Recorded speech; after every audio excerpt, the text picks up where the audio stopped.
Hey besties, it's Cam from the internet, and unfortunately, if you're watching this on YouTube, no, there is no video again this week because I am still traveling, except it's not only for work now. So this episode was originally going to just be Cam's diatribe about Cam versus corporate, and instead, this is going to be more of a life update thing. And then next week, the final week that I will be out of town, um, will be Cam versus corporate because I have a lot of experiences working a 9 to 5, and some of them are funny, especially when it's me.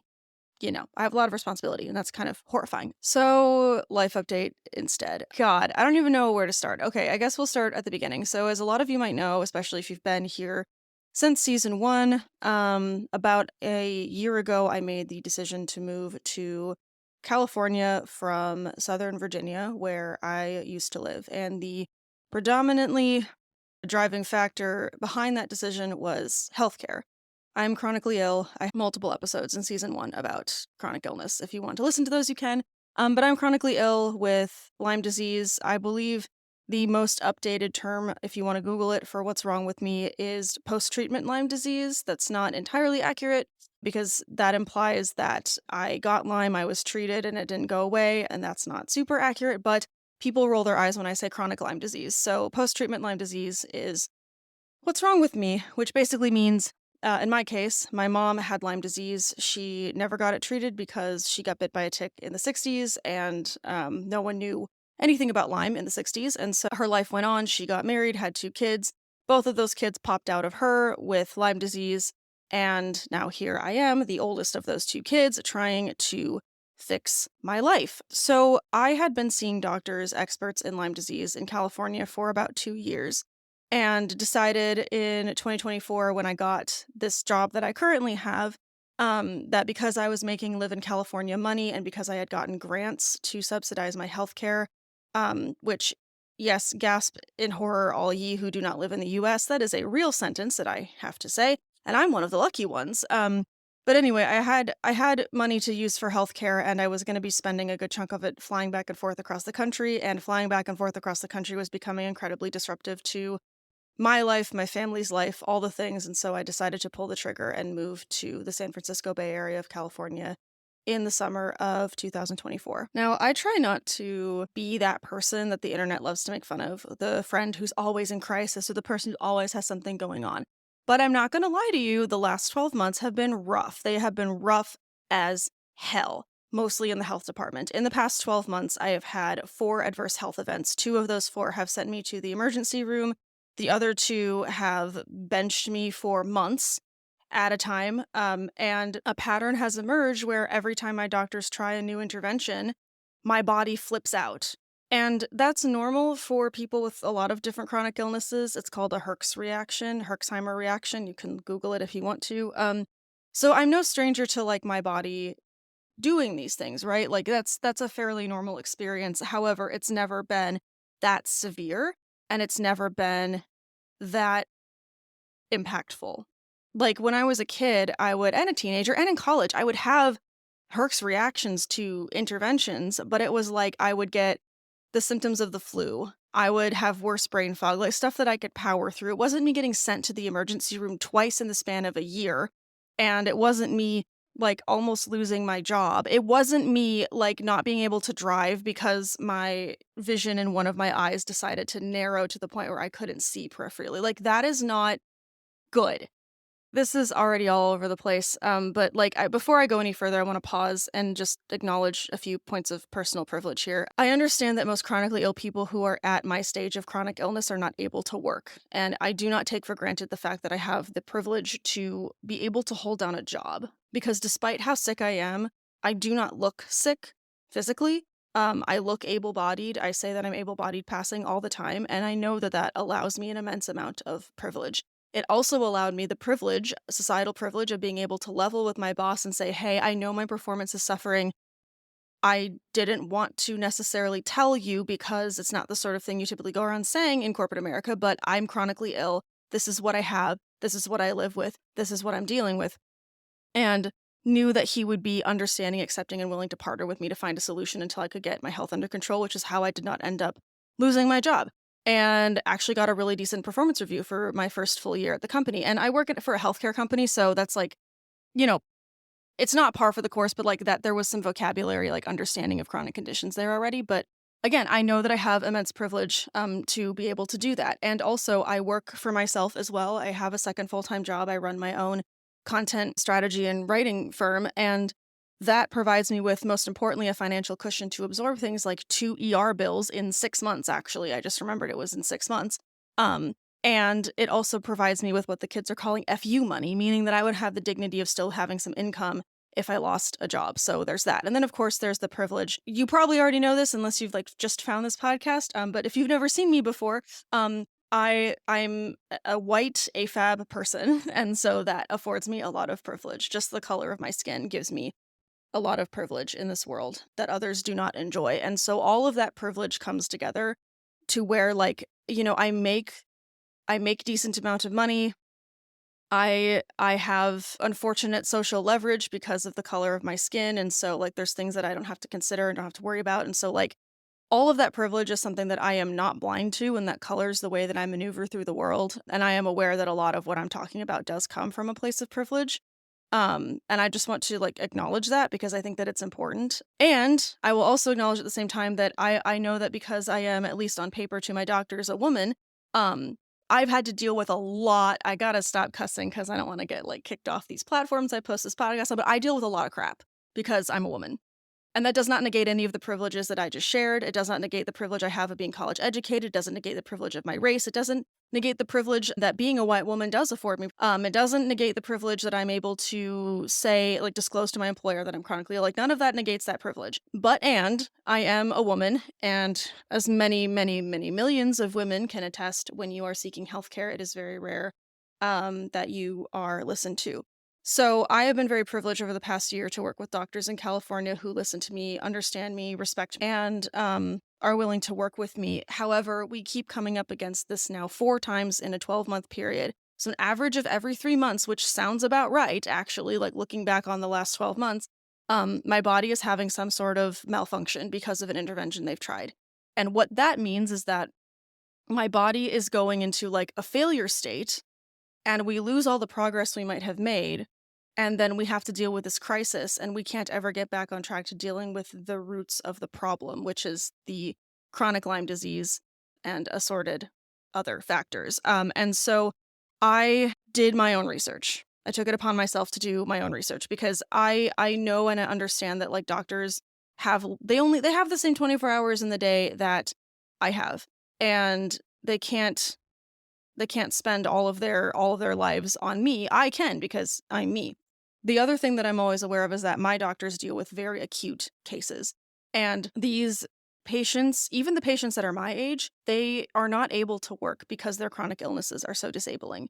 And again, we return to my privilege of being able to work, but also the flip side of that coin is I have no choice but to work.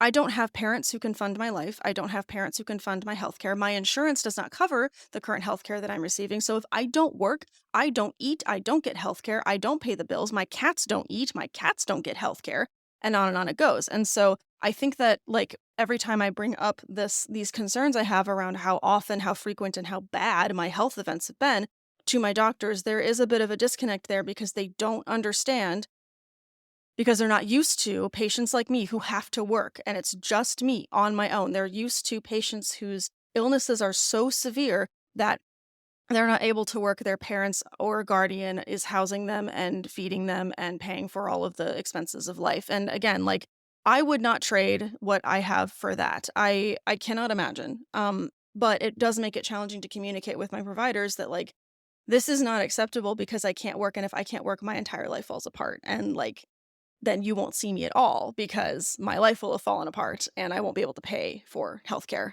at all. So right before, my mom came to stay with me to help with my cat surgery recovery. If you're curious about that, listen to the episode right before this because it will explain. Um, but right before my mom showed up, I had a telehealth appointment with the doctor that's, like, primarily working with me. And I basically said a very, very truncated version of what I just said to y'all to her, and was like, hey, it's been like 12 months of over and over and over and over again, 4 times, this happening. Like, this is a pattern that I can't ignore. Like, once or twice, it's like, oh, yeah, my body's freaking out. But four separate interventions for four very different sets of comorbid symptoms I have. And four different times my body has had a colossal failure. And like, this is not good. And also, I'm running out of money. I don't have money for my healthcare. Like, even if I didn't, like, quite bluntly, I because my cat needed orthopedic surgery, I'll be going without healthcare for a long time to absorb the cost of that bill because even with pet insurance, that's a crap ton of money. But I told my doctor, like, here's the situation. I'm running out of money. Cost of living is going up. I want to explore other options, potentially ones that are covered by my health insurance, because this is not working. The I basically just said that and then stared at her, and it wasn't in a combative sort of way, not that I've never been combative with healthcare providers, because I absolutely have, and sometimes you have to. If you're a woman, a queer person, a person of color, like, they're not listening to you, you need to make them listen to you, and I've been there many times on my own behalf and behalf of others. But in this instance, it was just me being like, "Here's where I am, what can we do?" And I had done some research and had come up with 2 options that were highly specialized and that would take my insurance: the Mayo Clinic and Johns Hopkins. Now, the irony is that I was studied by the Mayo Clinic when I was a kid, when I first was displaying symptoms of like extreme chronic fatigue at age 5. They studied me as part of like a pilot in like what is causing children to present with ME/CFS, or otherwise known as chronic fatigue syndrome. I also had had failure to thrive as a kid, so they were like, "What is up with this child?" Because, and this has been the story of my life outside of at that time, at age 5, out of like getting sick more than usual, so like immunocompromisation and chronic fatigue, I behaved like a normal child. I looked like a normal child. I was developmentally on par with my peers. I was reading out loud at age 4. Like, I did not fit their at the time understood model of what like a chronically ill, chronically fatigued like child patient looked like, because so much of me was functional. And I have a lot of theories about that. I think that part of that is because my mom forced me and my sister too from a very early age learn how to mask our symptoms very, very well. And I think another part of it is that I think when like I was born, because I was born this way, I don't know any other way of being. And so like I think it's in human nature to adapt or die. And I adapted. So it's all just background noise, but I digress. I did research on my own before suggesting these avenues to my doctors, because one of the things that I really do appreciate and respect about this doctor and her practice in particular is that they are very willing to go with it. Like, I want to see such and such specialist, they'll write me a referral, like with very few questions asked, because they understand as a practice that like the patient knows their body best. And I have no words for how much I respect that, especially because I spent most of my life being told the opposite by doctors, tacitly or overtly. And so I said to her, like, okay, I did some research. Mayo Clinic and Johns Hopkins both have departments that are specialized in Lyme disease, and specifically Johns Hopkins is the one that in research coined the term post-treatment Lyme disease, which all of the symptoms of post-treatment Lyme disease are what I have and have been living with for my entire life. And so my doctor reviewed both of those and was like, I think Johns Hopkins would be a better fit for you because they're pioneering all these studies, because they're, you know, pushing the envelope on, here's more reported cases of post-treatment Lyme than we've ever thought of. Like, there was all these reasons why Johns Hopkins was a better option for the Mayo Clinic in my particular case. And so they wrote the referral and sent it off to Johns Hopkins. And then my mom showed up, and I kind of was just like, okay, I can't think about this now because I have to deal with my mom's in town and my cats and blah, blah, blah. And I, as a rule, don't really discuss my healthcare with my mom unless I absolutely need to, because she offers a lot of opinions that I don't really ask for and don't necessarily want. And so I was kind of like, okay, I'm sure that something will come of this referral like once she's out of my house and I can follow up and do all of that due diligence stuff. To my surprise, Johns Hopkins called me while my mom was in town with me. I was in the parking lot of a gas station, had just filled up my car, and a Baltimore, Maryland number called me. And I was like, I don't know what's in Baltimore, but okay, and answered the phone, and it was Johns Hopkins. And by the way, as an aside, I straight up for some reason thought that Johns Hopkins was in New York. Like, not that it matters because, like, whatever, but if you also were thinking that Johns Hopkins was in New York, you are wrong. Johns Hopkins is in Baltimore, and Cam is not that swift with geography. But anyway, so they called me and were going over my case and went over the referral, asked if I could send documentation of like anything I thought was important, to which I said yes, and sent them a 58-page PDF of my documentation over the past 2 years of my life health-wise, including a written timeline of every drug I took and its interaction, all of the tests I had, all the reports from the ED visits that I had, like, everything. And they set me up with, like, one of those MyChart portal things, and one of the doctors who's, like, done a lot of research into post-treatment Lyme was, like, messaging me, like, "This is a very comprehensive overview. I'm very sorry. Per your doctor's notes, it sounds like the best part of your life the last 12 months has been adopting a second cat," to which I said, "Yes, actually, that's true. Dulcie is the light of my life, and I'm very happy that I have her, but, yeah, you're not wrong." And so long story short, they called me again, to schedule an appointment. And they were like, ideally the first appointment would be in person. We understand that you're in California and we're in Baltimore. Is there any time that you would be able to get out here? And at that point, I was very, very recent into my stay in Southern Virginia, staying with my sister, where I currently am now. And I was like, well, as a matter of fact, I'm in Virginia. I could drive to Baltimore.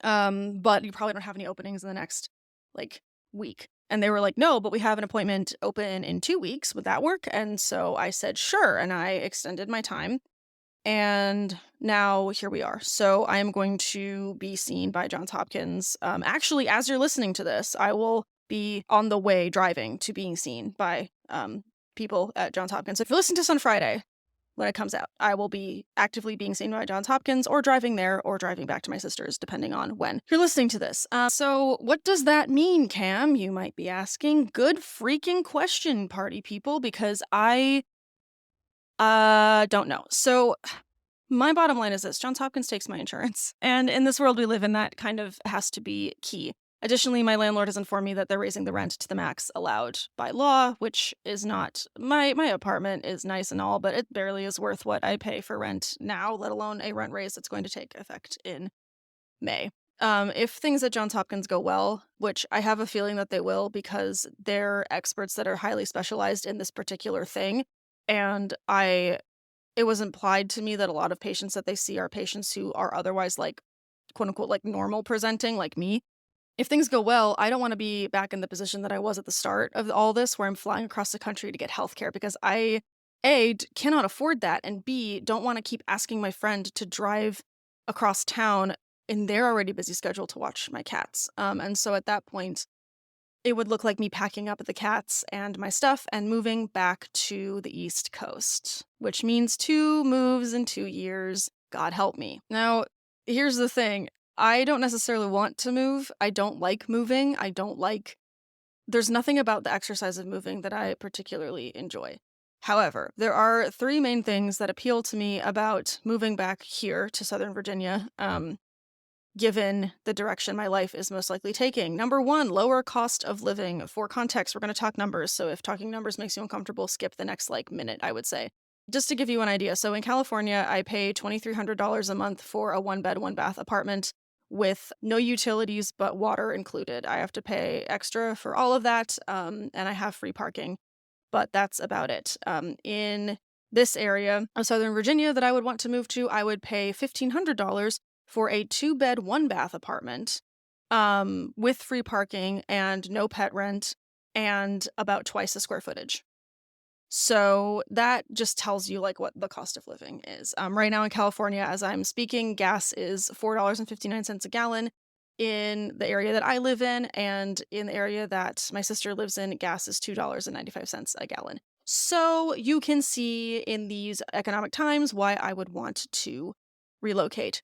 The second reason is that if I'm going to be traveling to Baltimore frequently for healthcare, it will be far easier for my family to watch my cats rather than me asking a friend to do it or paying someone to come over and do it. If I were to move to this area, I would likely move into the same apartment complex as my sister. She lives in one of those apartment complexes where there's a bunch of buildings all in the same complex, separated by a parking lot. And so she would just have to walk across the lot or walk across the breezeway or walk across the street to take care of my cats while I'm gone. And those are people my family knows my cats. My cats know my family. They love my family. And I would honestly prefer that over consistent reliance, my friend or a stranger. And third, and arguably more important, most important, aside from like my cat's happiness and health, it would enable me to balance work better because I wouldn't be flying across the country, having to stay in a hotel. Like when I flew across the country from Virginia to California, I could at least stay with a friend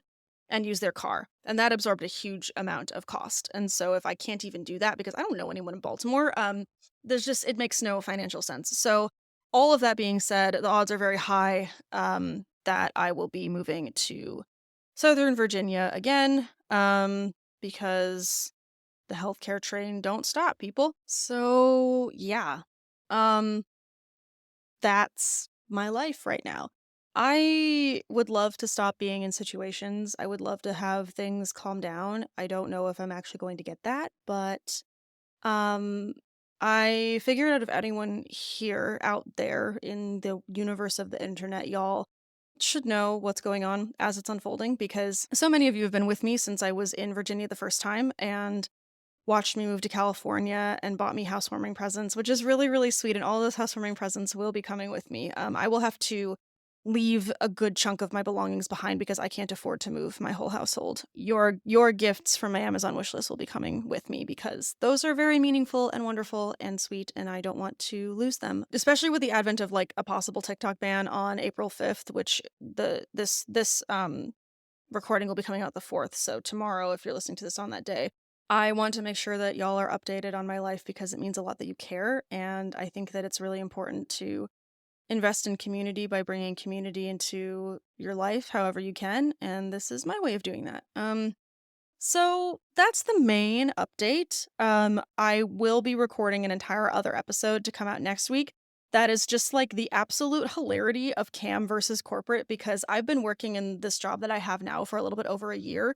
And I have become very important at work to a degree that's actually very funny because like y'all know as close to the real me as I'm going to put on the internet, and I am not very good at cosplaying like a corporate weapon, but I'm very good at being a corporate weapon. And so all of this has led to just like absolute hilarity of Cam becoming really important at work when like I'm just some guy. And when I say that, I don't mean like in the I'm just a girl way. I mean in like the I am not special. I'm not that important. I don't understand why I have all this responsibility, but like I'm glad that you people trust me, but also, oh God, do you realize who you are trusting with these important initiatives? I guess I'll wrap up by addressing the cats because people have been very concerned about my cats every time I talk about a major life change. So, and also because I got some questions on TikTok. So my two cats, Warden and Dulcie, will be fine. They are very they're very good with change. They like new adventures. They will be so thrilled.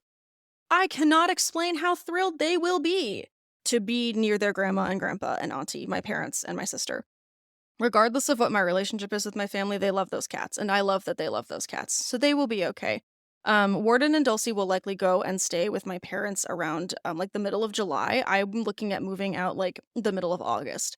My sister will be visiting me in July and will likely fly back here with the cats and drop them off at my parents' house to look after. And so that.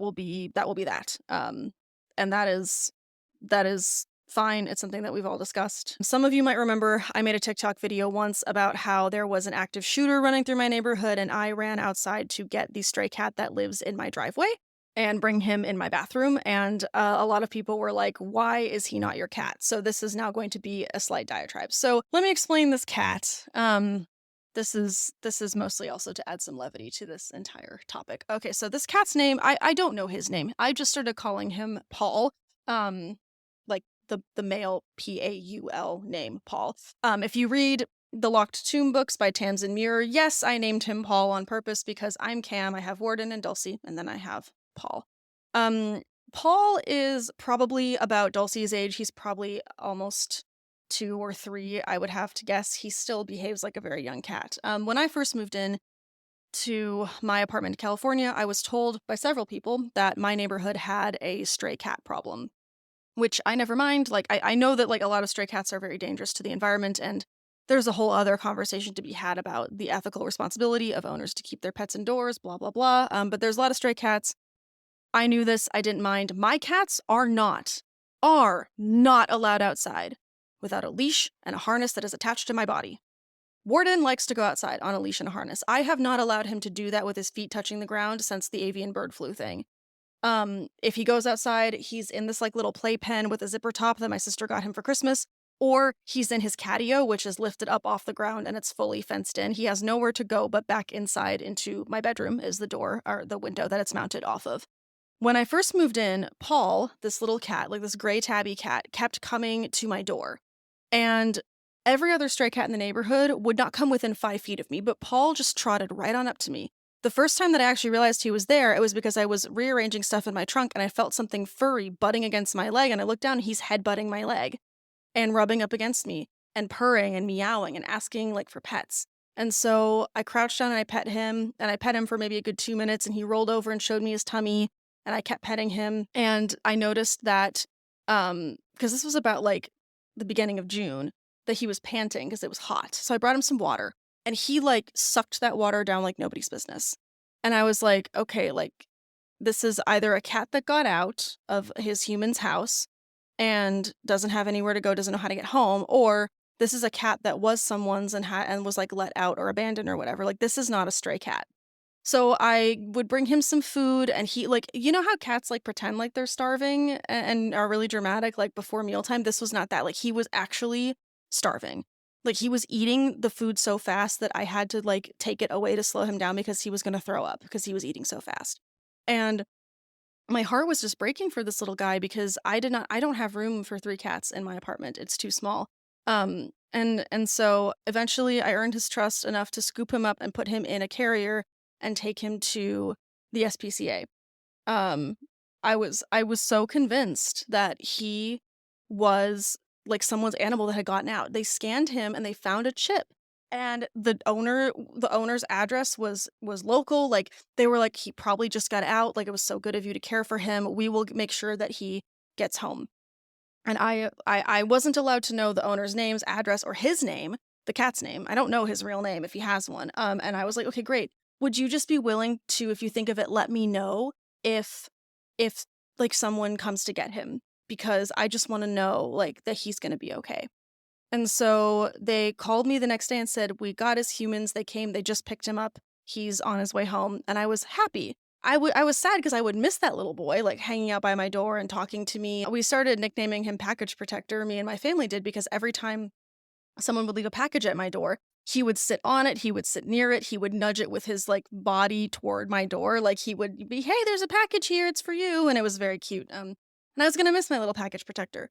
And then 2 days went by, and on the third day I opened the door and he was sitting on my mat with burrs all over his fur and meowing and dirty, and I was just like, "Oh crap," because that tells me that either the humans on the microchip are one of those people that think like, "Oh, my cat loves being outside, like he knows where his home is," or they just don't care about him. As time went on, he went from like a semi-infrequent visitor, which is how it started, to like living in my driveway.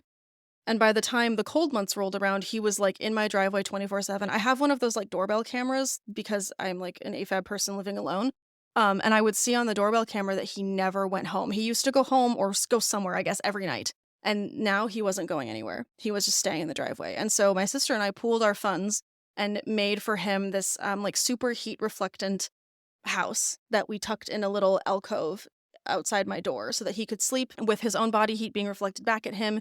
He had a place that was covered, that was dry, that got sun during the day, and somewhere that was close to my house because for whatever reason he felt safe in my house.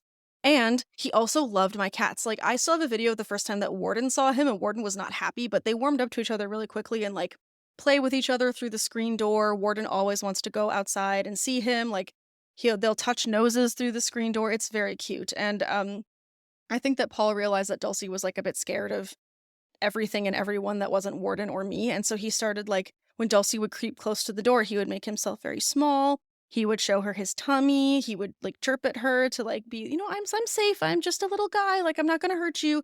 And the two of them started getting along too. And so when I started like considering the fact that I was moving, my family was like, well, what are we gonna do about Paul? Because like you can't just leave him, and I don't want to leave him. I also don't know if I can handle 3 cats. I'm used to 2. And so with him in particular, the cat that kind of went like blew up a little bit on TikTok because I ran outside to get him. I my plan is to take him to the Humane Society and be like, can you check him? Can you tell me, like, what's up with him? I don't know where he's been. Like, he's never had, like, physical contact with my cats because I don't know where he's been. I don't know, like, I can't assume he's updated on his shots, all that stuff, whatever, so I'm gonna get him checked out. If they check him out and say he's okay, I'm going to effectively foster him. I'll bring him in and acclimate him to my house and see how he does. And depending on how that goes, he'll either stay with me or I will adopt him out somewhere else because it's clear that his humans don't care about him, and I am very, very afraid that he's going to get hurt. So that is my plan for Paul. Either he will come with me or he will be adopted to a family locally who will love him and care for him and keep him inside because this animal wants to be in the house. He tries to come in my house all the time. He did get into my house once. He walked in after me because I didn't close the door fast enough and just started like eating out of Warden's food bowl, and Warden just stood there looking at him like, okay, that's fine, I guess. He was very sleepy. So yeah, the cats have not been forgotten. I think of the cats often. They are like a huge part of everything that I do, and I don't want anyone thinking that that's not the case when I'm moving. But yeah, I've blabbed on long enough about my life. So thank you for listening if you got this far. Um, I would love to go back to being silly on the podcast. And so when I'm back home, I'm going to start my in my podcast outline doc. It's become the FMA Omnibus doc, where I'm just going to spend several episodes of this podcast talking about Full Metal Alchemist because I've been rewatching it and I'm me. And most of you follow me on the internet for my fandom shenanigans, and so ye ask and ye shall receive. But thank you for the good vibes and the support. Thank you for the feedback on Substack. If you want to find me on Substack and read my long form writing about this and other topics, you can do so. And I appreciate you. Thank you for being here. Thanks for being you. Make good choices. And I will talk to you next week. Bye.